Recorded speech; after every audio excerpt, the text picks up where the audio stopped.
Hello friends, good evening. యాక్చువల్గా ఇప్పుడు నేను డ్యూటీలో అయితే ఉన్నానన్నమాట. డ్యూటీలో ఉండి కూడా ఈ వీడియో తీయడానికి మెయిన్ రీజన్ ఒకటి ఉంది. అది ఏంటి అన్నది చెప్తాను. ఫస్ట్ ఈ ఫొటోస్ అండ్ వీడియో అయితే చెక్ చేయండి.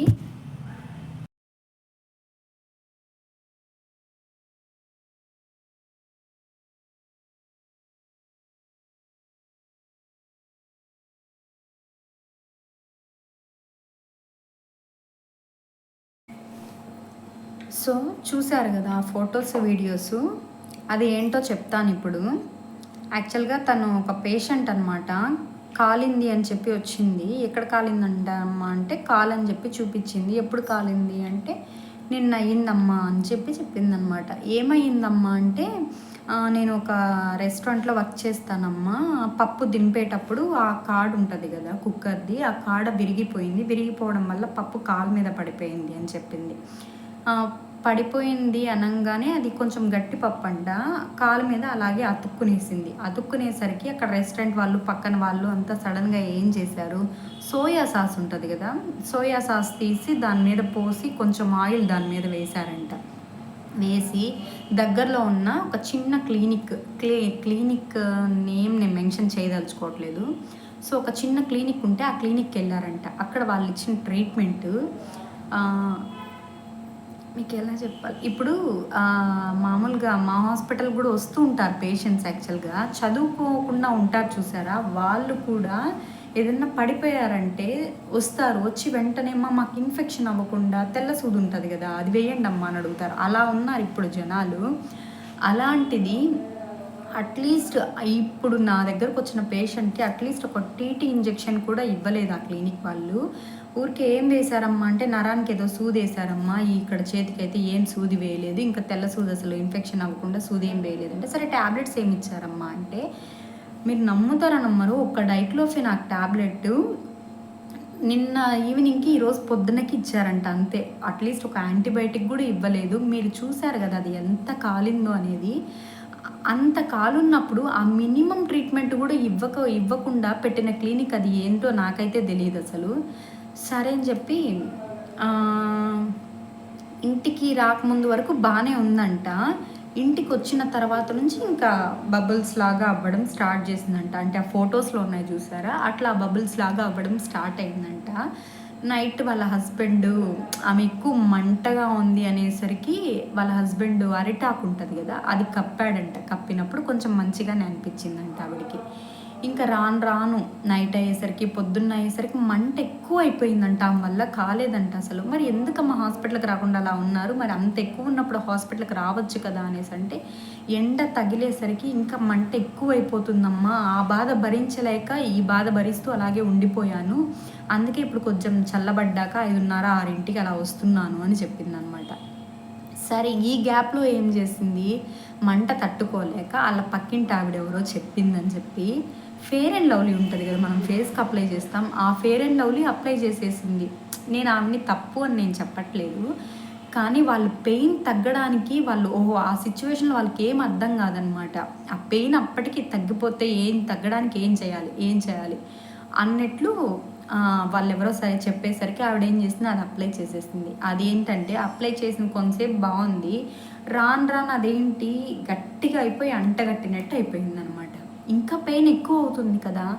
సో అప్పుడు వచ్చిందనమాట ఆవిడ.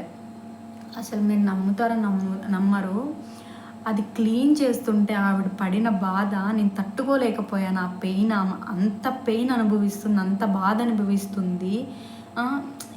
తెలిసి తెలియకుండా చేసుకునే వాటికి చూడండి ఎంత పెయిన్ అసలు ఆమెకి. అది ఆవిడ ఒక్కటే వాళ్ళ హస్బెండ్ ఆవిడంట 3 పిల్లలంట. వీళ్ళు 3 పిల్లలు చదివించి ఇది చేయడానికి వీళ్ళిద్దరూ డైలీ వేజ్కి వెళ్ళి సంపాదించాలి. ఇప్పుడు ఈమెకున్న దీనికి ఈమెకు డైలీ వెళ్తే ఒక 500 వస్తుందన్నమాట. ఇప్పుడు ఈమె ఒక 2 months ఆమె వెళ్ళలేదు. ఆయన తెచ్చే దీని మీద వీళ్ళు 3 గడవడం కాక మళ్ళీ ఈమె హెల్త్కి కూడా చూపించుకోవాలన్నమాట. సో ఫైనల్గా చెప్పేది ఏంటంటే అట్లాంటివి కొన్ని ఏదన్నా కాలినప్పుడు ఫస్ట్ అక్కడ ఉన్న క్లాత్స్ కానీ అట్లాంటిది ఏదన్నా ఉంటే జ్యువెలరీస్ కానీ అట్లా ఏదన్నా ఉంటే తీసేసేయండి. తీసేసి చల్లగా ఉన్న ప్లేస్లో ఉంచండి. దగ్గరలో ఉన్న క్లినిక్కి వెళ్ళండి, గవర్నమెంట్ హాస్పిటల్స్కే వెళ్ళండి. నేనైతే గవర్నమెంట్ హాస్పిటల్స్కి వెళ్ళమనే చెప్తాను. మినిమం ఇప్పుడు ప్రతి గవర్నమెంట్ హాస్పిటల్‌లో అన్ని టాబ్లెట్స్ ఉంటున్నాయి, మెడిసిన్స్ ఉంటుంది, మంచిగా డాక్టర్స్ చూసుకుంటున్నారు. ఇంకేం కావాలి అంతకన్నా మనకు? సో, గవర్నమెంట్ హాస్పిటల్‌కి వెళ్ళండి. లేదా మీకుంది మీరు బాగున్నారనుకుంటే మీ ఇష్టం ఎక్కడికన్నా వెళ్ళండి. అంతేకానీ తెలిసి తెలియక ఒక రికగ్నిషన్ లేని వాళ్ళ దగ్గరికి వెళ్ళి అట్లా సరైన మెడిసిన్స్ లేక ఇన్ఫెక్షన్ పెంచుకొని ఆమెకి బాగా అవుతుంది, ఇబ్బందేంలే. ఇప్పుడొచ్చారు మా దగ్గరికి, మంచిగా ట్రీట్మెంట్ ఇచ్చాము. ఒక 5 డేస్‌కి ఇంజెక్షన్స్, యాంటీబయాటిక్స్ ఇంజెక్షన్ స్టార్ట్ చేశాము, ఇస్తున్నాము. ఇబ్బందయితే ఏం లేదు. కానీ ఆవిడ కొద్దిగా లేట్ చేసునుంటే మాత్రము ఆ ఇన్ఫెక్షన్ ఇంకా ఎక్కువైనుంటుంది కదా! అది ఎక్కువ అవ్వడం వల్ల ఏంటంటే ఇంకా ఏమో మేబీ కాలు తీసే సిచ్యువేషన్ వరకు రావచ్చు. అది ఎంత లాస్ ఆ ఫ్యామిలీకి. సో, దయచేసి ప్లీజ్ హెల్త్ విషయంలో మాత్రం నెగ్లెక్ట్ చేయకండి. ఎవరో వాళ్ళు ఇది చెప్పారు, వీళ్ళు ఇది చెప్పారు అని. కొంతమందైతే ఏకంగా అదేంటిది నాకు నోట్లో రానంటుంది, పేస్ట్ అంట. కాలిన వెంటనే పేస్ట్ పూసేస్తే తగ్గిపోద్దంట. పేస్ట్ పూసేస్తారు. కొంతమందైతే బంకమట్టి పూస్తారు, మట్టి పూస్తారు. ఏం చేయాలో, జనాలను ఎలా మార్చాలో అర్థం కాదు. వినరు అసలు. మనం చెప్పినా కూడా వినే స్టేజ్‌లో ఉండరు జనాలు. వాళ్ళు ఏది కరెక్ట్ అనుకుంటే అదే చేస్తారు. సో, ఒకవేళ ఏదన్నా అలా జరిగింది అంటే ఫస్ట్ మెడికల్ ఎమర్జెన్సీస్‌కి వెళ్ళండి. కొన్ని సిచ్యువేషన్స్‌లో కొంచెం కాలిన వాటికి రన్నింగ్ వాటర్ ఉంటుంది కదా! అది అయినా వెయ్యండి. కొంచెం బొబ్బలు తగ్గుతాయి. వచ్చే ఛాన్సెస్ కూడా చాలా తక్కువ ఉంటాయి. చల్లగా ఉండే ప్లేసెస్‌లో ఫ్యాన్ కింద పెట్టండి. అట్లాంటివి చెయ్యండి.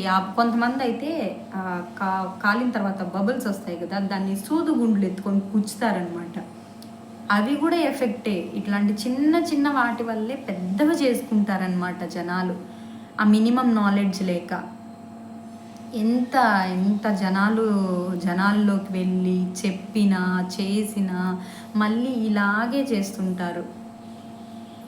సో, ప్లీజ్ దయచేసి ఆమెను అలా చూసి బాధేసి నాకు తట్టుకోలేక ఈ వీడియో చేస్తున్నాను నేను. సో, ఏదన్నా ఉన్నప్పుడు హాస్పిటల్‌కి వెళ్ళండి. ఏమైపోతుంది? ఒక వన్ డే వెళ్ళండి. వెళ్ళేసి రండి. ఏమవుతుంది? హెల్త్ కంటే ఇంపార్టెంట్ కాదు కదా మీ వర్క్.